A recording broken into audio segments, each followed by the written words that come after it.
ازيكم عاملين ايه؟ يا رب تكونوا بصحة وخير دايما، ورمضان كريم عليكم كلكم وعليك يا عم كوكو. وعليك يا عم جو. وحشني يا ولدي. انت اكتر والله يا حبي. فيديو جديد في السلسلة اليومية الرمضانية، واحلى تحية لاهل اسيوط.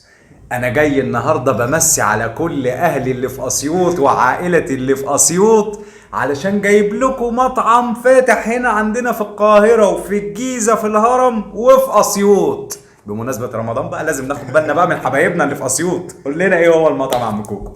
النهارده يا جماعه اخيرا وافقت بعد ما جو قعد يتحايل عليا كتير قوي ان احنا نعمل مطعم اباتشي. شفتوا؟ عشان فاتح عندنا في اسيوط حدانا، يقول لي لا ما هسوروش معاك، انا فلاح ما هسوروش معاك، بس خلاص جه في الاخر. بس فجبنا مطعم اباتشي يا جماعه، جبنا منه شويه حاجات كده نجرب ونقول لكم راينا، وباذن الله يطلع خير. يا مسهل يا رب. وعايزين ايه يا عم كوكو؟ عايزين 25,000 لايك وشيروا الفيديو ده في كل مكان. احبك. وبفكركم بالتحدي يا جماعه عشان انتوا نايمين خالص. أيوة. مالص أيوة. يا جماعه عايزين 10 فيديوهات يجيبوا 20,000 لايك عشان نصور لكم كل يوم فيديو طول سنه 2023. 10 فيديوهات خلال شهر رمضان عشان هننزل فيه 30 فيديو. لو 10 بس من ال 30 جابوا ال 20,000 لايك هننزل لكم لغايه اخر السنه، وهنجيب الحاجه ونرجع لكم على طول، واوعوا تروحوا اي حته. وها قد حضرت الاشياء. يلا بينا. انا مبسوط ان مطعم فاتح عندنا في اسيوط وجه فتح هنا في القاهره في تحميل. انا عندي في تحميل. ادي ايتم. هي السندوتشات شكلها صغير بس والله محمله، مش عارف محمله ايه بقى. ما يبركش بالحجم الحجم. ايه ده؟ وادي ايتم. طب امسك والله، طب امسك. الاحجام صغيره ومحمله ليه؟ هم حاطين فيها ايه؟ الرسمه الصراحه يا ابني، والسندوتشات امسك اللي انا طلعتهم دول. لا هو حجمه صغير بس تقيل، انا مش فاهم ايه التهريج ده، والله العظيم تقيل جدا. وادي دي هنا عيش. وادي في هنا معانا مناديل وكاتشب ومناديل أيوة، مبلله وما شاء نفس الله. الكلام. باكجينج محترم لعم اباتشي، اول مره انا وكيرو نجربه. وادي هنا في شوك. هنظبط الحاجة دي كلها وإن شاء الله خير. وأول حاجة معانا وبصراحة شكلها مشهي وربنا يكرم، زي ما انتوا شايفين كده، ده ريزو بقطع الفراخ الكتيرة مع الصوص السبايسي ورز الريزو البني. أتمنى إنه يبقى ظبطه. سعره 48 جنيه وربع غير شامل الضريبة. جميع الأسعار بيتضاف عليها 12% ضريبة. 14% ضريبة. دايما بتلخبط ما بين الضريبة والخدمة. يلا بينا. مد أوكي. إيدك مد إيدك. اديله ايوه معلقه كامله متكامله. اوكي. الفراخ ناشفه. انا في متعه، فمش عارف اللي انت بتقوله ده ايه. السبايسي بتاعه سبايسي جامد قوي.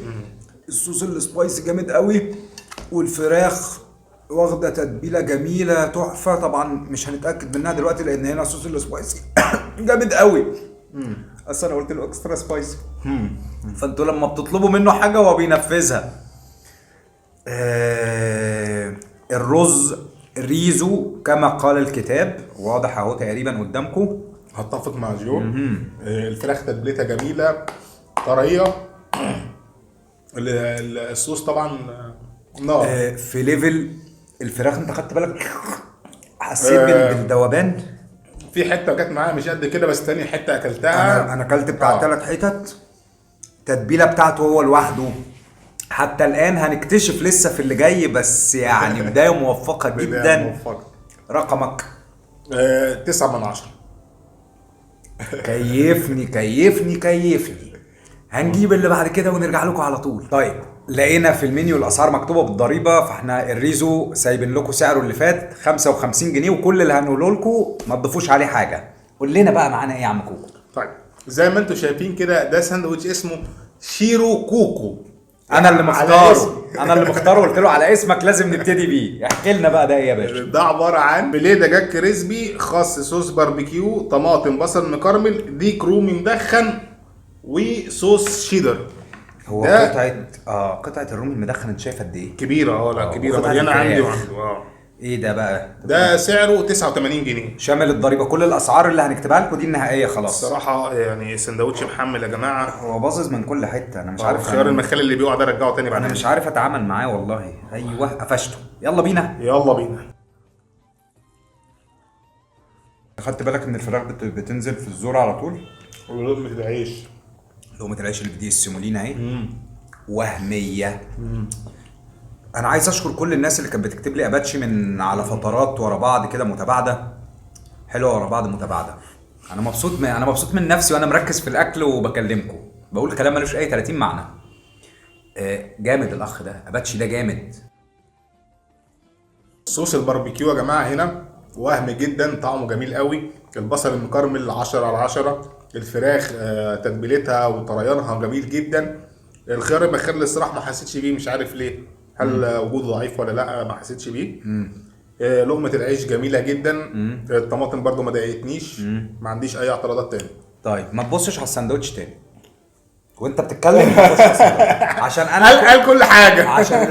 عشان انا في حته انت ما خدتش بالك منها، ودي اكتر حاجه انا هتكلم فيها. ايه هي؟ كل حاجه جامده.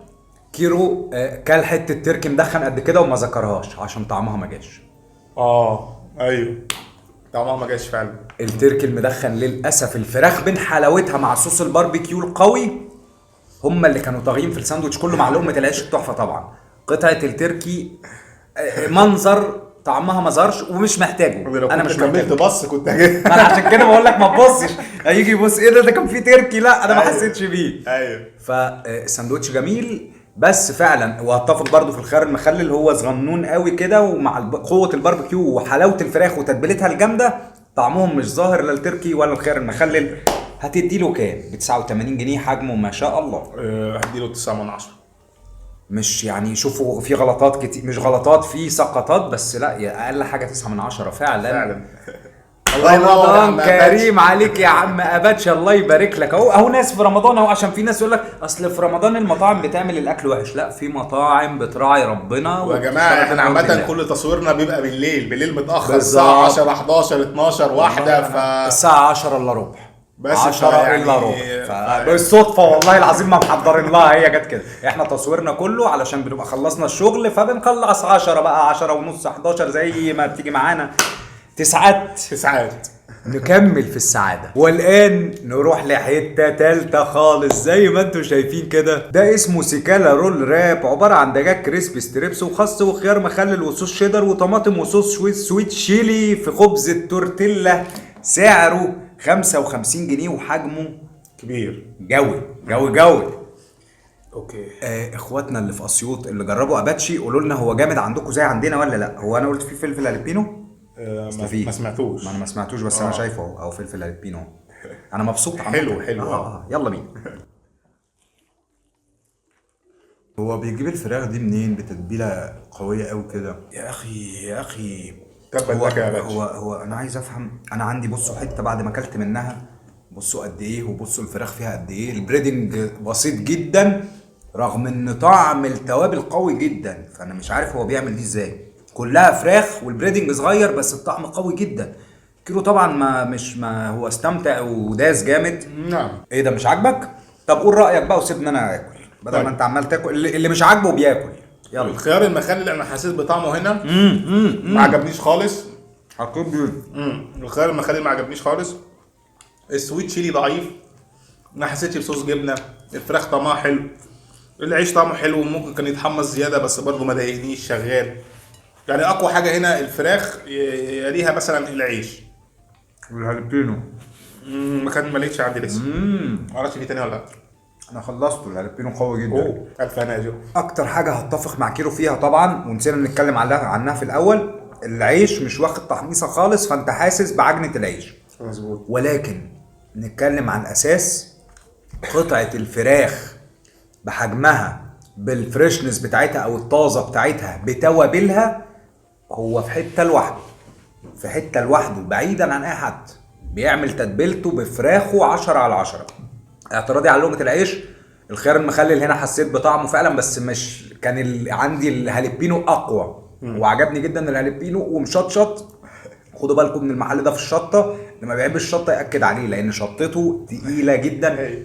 استمتعت بيه ما عدا الكام حاجه اللي قلت طب بما انك خلصوا حكينا عن الصوصات، اخبار الصوصات ايه؟ انا اللي مشدود قوي مع الفراخ والهالبينو، ودي اكتر حاجتين انا فعلا حسيت بيهم. حسيت بالسويت شيلي ضعيف خالص يعني الصراحه. لا ما هو عشان الشطه عنده عاليه قوي فايه بتعمل لك ايرور كده في دماغك. اوكي. بس استمتعت. وبكام؟ ب 55. 55 هو اسعاره مميزه بصراحه. تديله كام يا جو؟ 8. 7.5/10. شبه متفقين، ودعونا نذهب للي بعد كده. نخش بقى على اللي بعد كده يا جماعه. زي ما انتم شايفين كده، ده ساندوتش اسمه اوكلاهاما، وده عباره عن فيليه دجاج كريسبي، خس طماطم، صوص تيستي، صوص بيف شيدر ميكس، وسعره 89 جنيه. ماشي. هنا كيرو شاف في الصورة واحنا بنختار السندوتشات ان عليه قطع بيف كتيرة، لحم كتير. متروس. قلت له لا، دي مجرد صور، وانتوا شفتوا السندوتش ما فيهوش قطع لحمة خالص، فصور على الفاضي. قلت لك بلاش منه مقلب. ما انا ده الوحيد اللي لقيت فيه بيف، فقلت يعني ايه نجرب. لا يعني ما انا عارف، انا عارف الميكسات بتبقى عاملة الحركة ازاي. بتاعت بتوع المحلات اليومين دول. يلا بينا ندوق. مبدئيا صوص التيستي على ابوه. اول حاجه احس بصوص قوي في السندوتشات او في المنيو بتاع النهارده، صوص التيستي. هذا الساندوتش بقى متعه من نوع اخر. ليه؟ لان هنا كل حاجه اوريجينال، ما فيهوش اي حاجه سبايسي. حتى قطعه الفراخ واضح ان انا كنت طالبها اوريجينال، لان انا كان في حاجات فعلا طالبها سبايسي وحاجات اوريجينال. صوص التيستي وهم، الخس بتاعهم حلو، الطماطم عامله مزيج لذيذ. كل ده حسيت بيه هنا بقى عشان الموضوع السبايسي اتسحب، فتركز بقى في بقيه الاطعمه. لقمه العيش وهم، قطعه الفراخ وهم ودايبه، بس انا احب السبايسي اكتر طبعا، ما اضحكش عليكم، بس ما فيهاش اي مشاكل. اللي بيحبوا الاوريجينال. ده ملخص هذا الساندوتش. عم كوكو، اوكي. يعني الساندوتش ده صراحه ما مزجنيش احنا عشان بنحب السبايسي زي اللي فاتوا. انا قلتها. صوص البيك تيستي جميل جدا جدا أيوة. جدا. هو أيوة. تقريبا مميز في الصوصات، لان الصوصات بتاعته قويه. ايوه. الباربيكيو كان عجبنا برضه في الساندوتش اللي فات. ما عدا صوص الجبنه، صوص الجبنه ما حسيناش بيه. كان في ساندوتش فيه صوص كان الجبنه في ما لا حسيناش. صوص الجبنه ما حسيناش بيه الصراحه. بس فحسه يعني ايه متواضع شويه.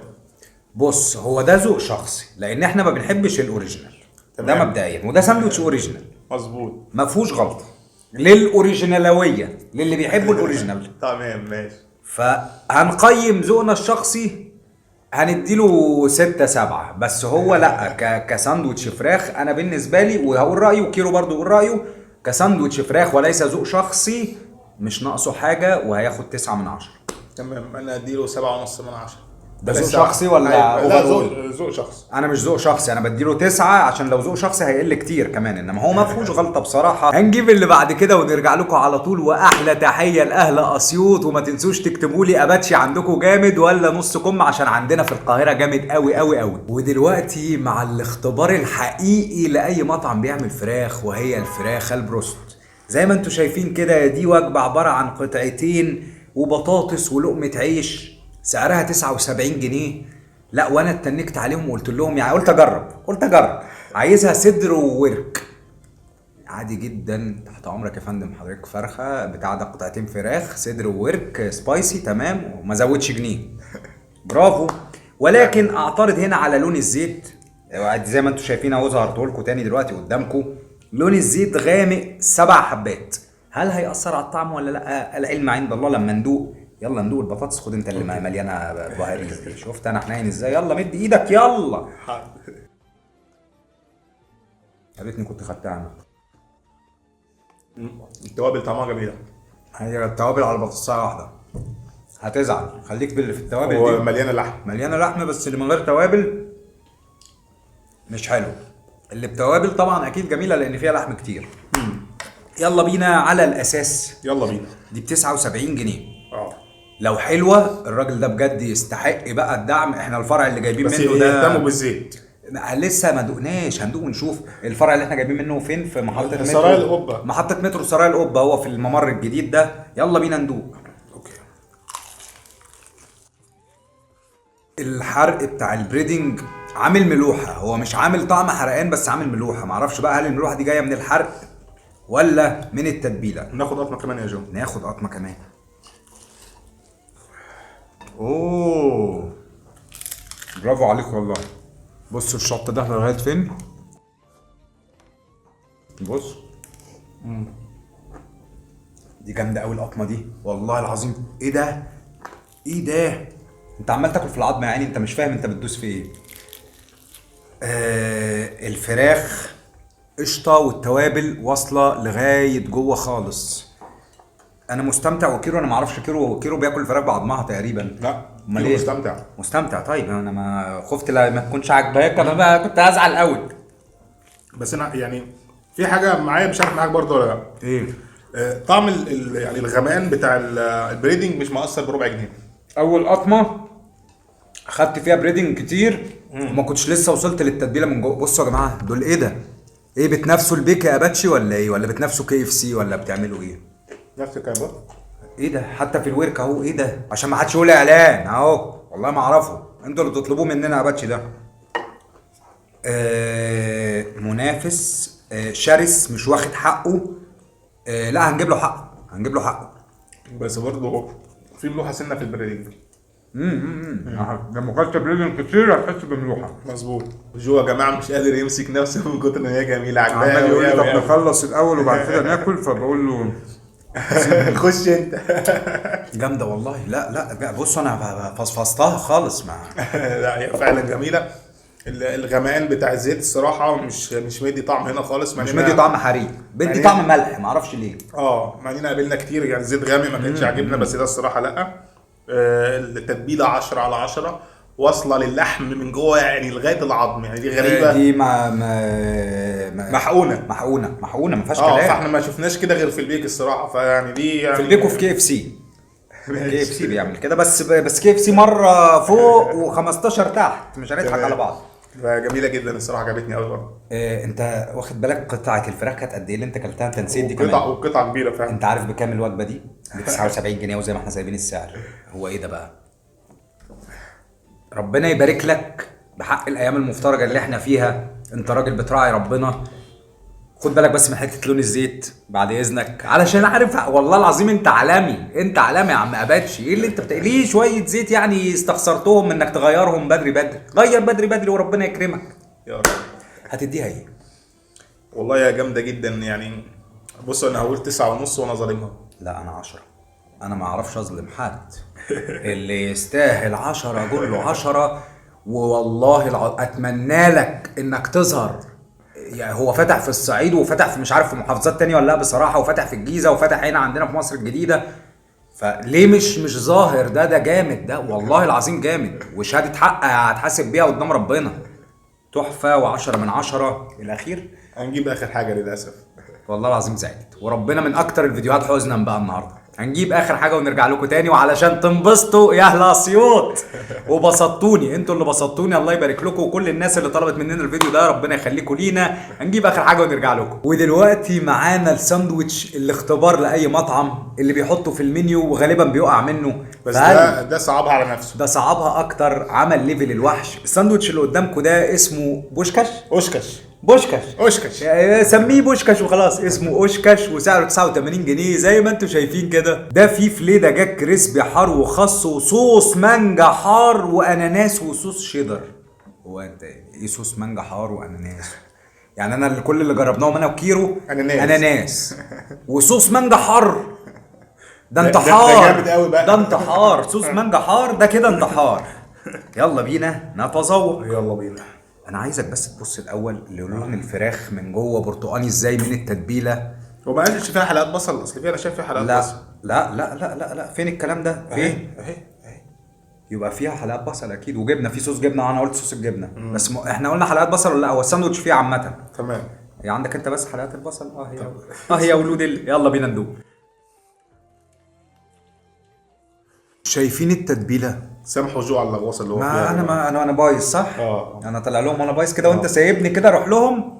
طيب خدت بالك من حاجه؟ طيب صوص الجبنه هنا مكثف ازاي؟ ولا الجبنه تقيله وصوص المانجا تحسه هادي. انا ما اعرفش، انا لسه لا هادي. والاناناس على فكره مش مضايق خالص. انا لسه ما وصلتش صوص المانجا ده. تمام. هو واضح اللي احنا عملناه في الساندوتش. انا يعني غريبه استفردت بيه. الجبنه مع قطعه الاناناس مع الفراخ بتاعتهم اللي بيحقنوا التتبيله فيها يعني بالغصب، بينفخوها تتبيله. صوص المانجا هنا انا وكيرو متفقين فيه ان هو جاي من بعيد وما ضايقناش. صوص المانجا الحار برضه ليه يعني ايه وضعه مع لقمه العيش الجامده جدا مع السعر المناسب. احنا ما بقيناش نقول السعر بقى حلو جدا والكلام ده عشان الناس فعلا انتوا بتقولوا في ناس بتغلي، فما بقيناش نقول السعر جامد قوي. الله لا، سعر مناسب جدا طبعا. لا انا مش لاقي غلطه. انا اسف انا مش لاقي غلطه، اسمع عن راي عم كوكو وندي ارقام. جو نسي يقول لكم يا جماعه صوص الجبنه هنا حلو، ده كان عمال قايله يشكرني يا فيه. باشا، قايله لما وقفت وقلت لك صوص الجبنه بقى قول لي رايك ايه في صوص الجبنه. تمام. لا طبعا صوص الجبنه هنا وهن بص يا جماعه وعالمي. صوص الجبنه عامل ازاي. وعندي والله العظيم هنا اهو كام نقطه بس مش كتير. صوص الجبنه جميل جدا جدا جدا. انا ما اعرفش ما كانش محطوط ليه في السندوتشات اللي فاتوا مع ان مكتوب فيها صوص جبنه. فلا يعني جميل جدا. يكونوا خدوه من السندوتشات اللي فاتوا وقال لك احط لك سندوتش واحد مكثف. ايوه بس فهو واضح فعلا ان هو برده مميز في الصوصات. اختراع الاناناس ده صراحه انا وجو ما بيكيفناش من اي مطعم، وكل مره بنجربه الا مرتين ثلاثه ظبط معانا.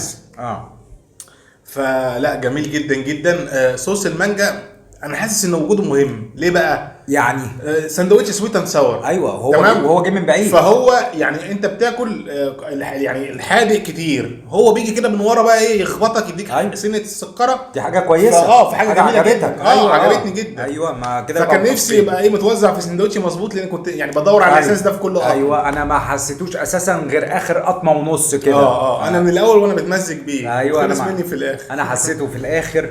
فلا طيب. حلو. اباتشي قوي جدا ومش واخد حقه خالص.